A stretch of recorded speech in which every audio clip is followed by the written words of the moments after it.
Okay, so let's deal with some drum tracks, some drum lines on your score.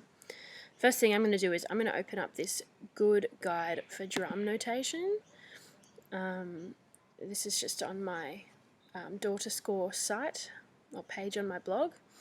Now this is great, and I often use this drum key to know what note head and what line different sounds need to go on. This is a pretty elaborate one. But the main things I'm going to use are closed hi-hat, and I believe rim shot as well. Big fan of a rim shot. But let's just go have a look at the score. So, my actual score is here. So, just here, this drum track here, it looks a bit messy. I don't love all the rests. And we've got some confusing looking note heads. We've got lots of cross note heads. We've got lots of double note heads there. Just to give you an idea of what it's meant to sound like, in GarageBand when I was composing this this beat, sounds like this.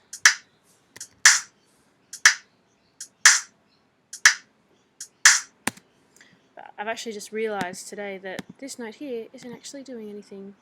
So really, we're dealing with 3 different sounds. So we've got the closed hi-hat, we've got the rim shot, and we've got just another sound. I'm going to call it a tom, because I'm going to do a rim shot on the snare, but a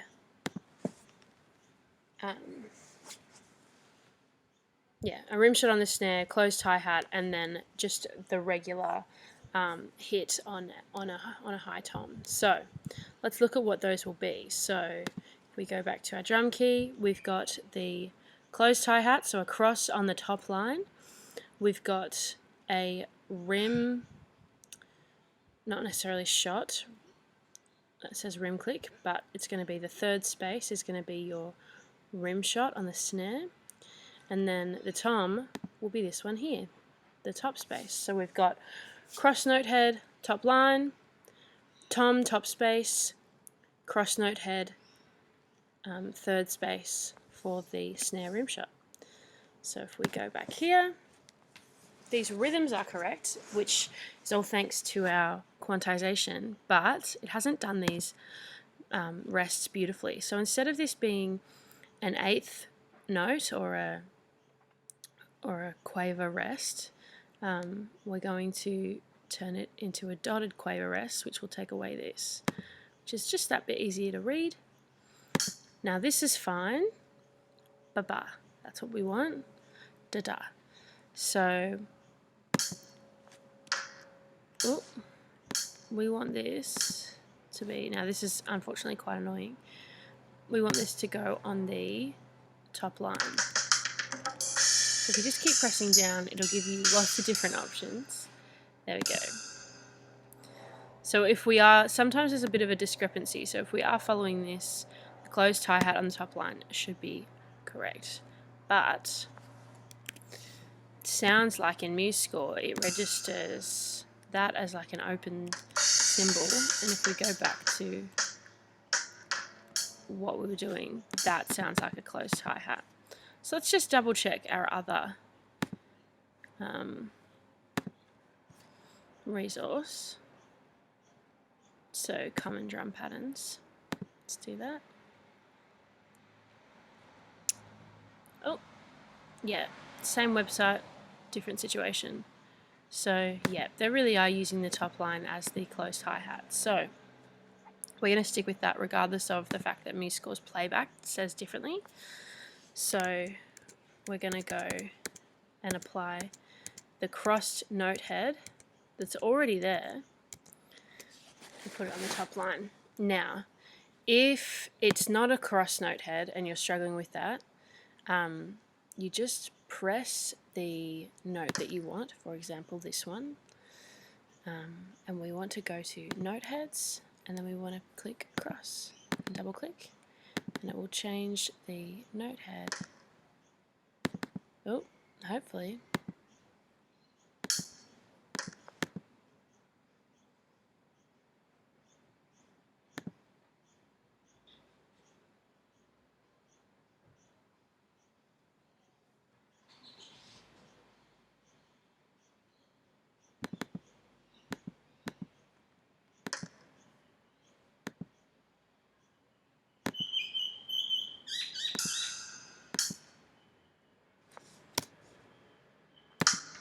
So that's our rim shot, our high tom, and the cross. And then we don't need two of these, so we get rid of it. So let's just double check. So we've got da-dum, da, and then the hi-hat as well. So back to our MuseScore, but it's also there. So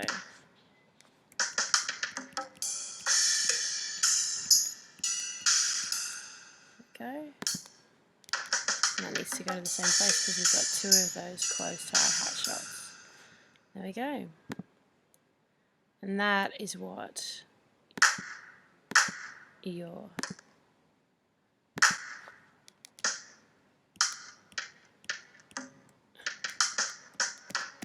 and that is what it will sound like.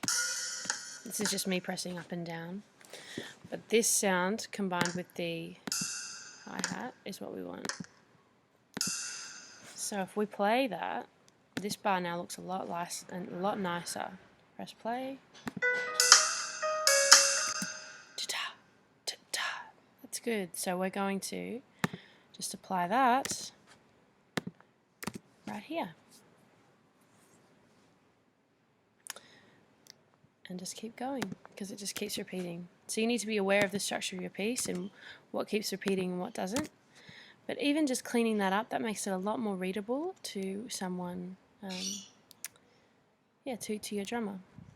Now if we just move over here as well, this section here, drum track 1, we move back to my GarageBand. Let me show you what my drum track 1 is. So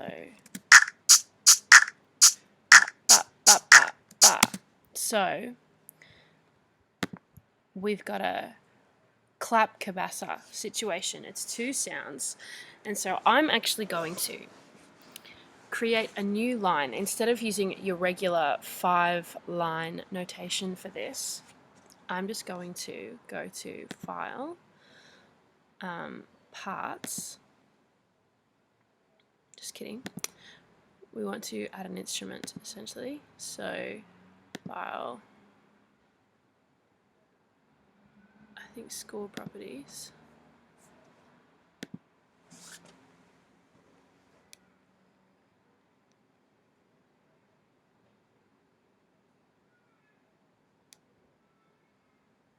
No. Edit, Instruments. There it is. So we go to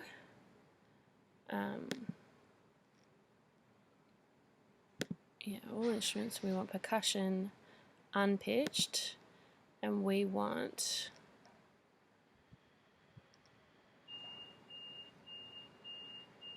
basically a 2-line percussion situation. So we want a cabassa.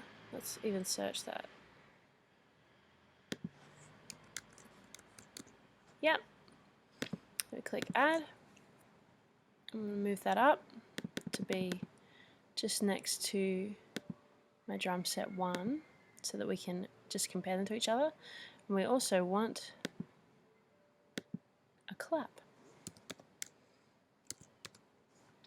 Hand clap. There we go. Same thing, moving it up. So you're going to have clap, cabassa, and we're going to compare it to this drum set 1 and then eventually delete it. So now we've got this beautiful situation, and we know that it's a hand clap and a cabassa. So this drum pattern, where we've just created, we've just created our new lines. I just made them appear because I must have clicked undo too many times. So we've got Before I even transfer them into our cabasa and our hand claps, I'm going to clean up these rhythms a bit. You can see that this is a 16th note or a semi-quaver and then a quaver. Because it's a drum or a percussion line, they're not going to sustain anyway, but it's just easier to read if we turn them into the longest note values we can, which is pretty conventional with drum notation music. So we're going to turn this into a dotted 8th note or into a dotted quaver, and look how simple that is to read now. Ba ba ba ba ba, which is exactly what we want. So now I'm just going to copy that into both of these lines and then delete what we don't want. So we want clap, cabasa, cabasa. So delete that and delete these two, and then we've got just a clap. Yeah, clap, cabasa, and clap. And now this, I'm just going to turn this whole bar into both of them because I like the sound of that. So we get rid of that, get rid of that. We're going to turn both of them into regular note heads. We'll just go over here in the palettes. We've gone note head, double click just your normal. Let's turn into normal note heads. And now we've got a pretty nice looking score. There's no way to simplify that except for maybe we can just turn this into a crotchet. That makes it nice and simple. So now if we go from here and we play it, oh, actually I'm going to copy paste a little bit. So this bar just keeps repeating over and over and over. I'm just going to keep putting it in. And then you can have a listen to how the rhythm looks cleaner but sounds exactly the same. So let's start here. Play.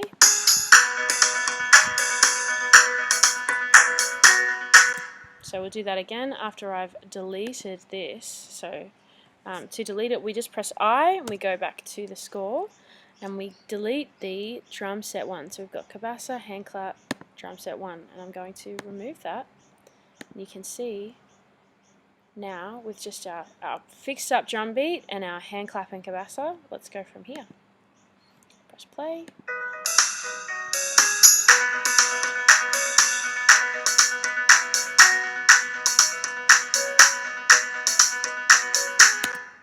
That's exactly what we want. So that's just one way to clean up a couple of the drum lines.